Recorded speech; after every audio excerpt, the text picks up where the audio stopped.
cepat atau lambat, tua atau muda. Kita semua tahu bahwa kita akan meninggal suatu saat nanti. Namun bagaimana jika di tengah masa berduka, kamu seakan diberi kesempatan bahwa orang yang kamu sayangi masih hidup di dunia ini? Bagaimana jika kamu bisa mendengar suara nyata dari orang yang sebenarnya sudah dimakamkan? Apa yang kamu lakukan? Pengalaman ini terjadi pada pasangan menikah asal La Entrada, Honduras.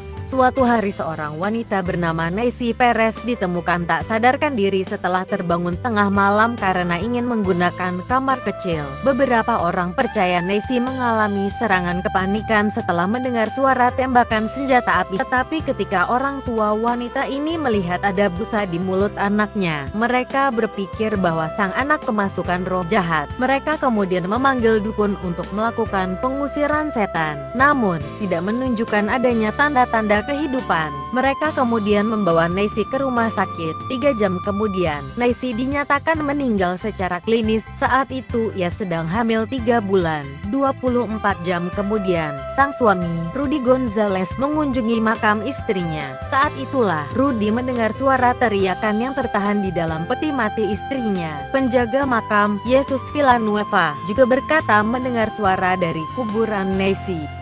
Keluarganya kemudian berkumpul dan mulai membongkar makam, meneriaki namanya. Saudara Neisy, Carolina Perez, mengatakan tubuhnya masih hangat ketika dipegang. Ada goresan di keningnya dan luka di jari-jari. Nampaknya ia sangat menderita mencoba keluar dari dalam sana. Neisy dikeluarkan dari makam. Sang ibu berkata bahwa ia percaya anaknya dikubur hidup-hidup. Ia juga menyalahkan pihak rumah sakit karena telah salah menyatakan kematian anaknya. Semua orang panik, mengklaim bahwa Neisy masih hidup. Tubuh Neisy dilarikan ke rumah sakit. Menurut dokter, jantung Neisy mungkin berhenti seketika karena serangan kepanikan. Ada kemungkinan juga ia mengalami katapleksi. Namun sayang, ketika Dokter Lopez memeriksa tubuh Neisy dan mencoba segala cara, dokter berkata bahwa Neisy telah meninggal. Lebih tragisnya lagi, Neisy mungkin meninggal karena kehabisan oksigen dan kelelahan setelah terbangun sendirian di dalam peti mati yang tertutup rapat.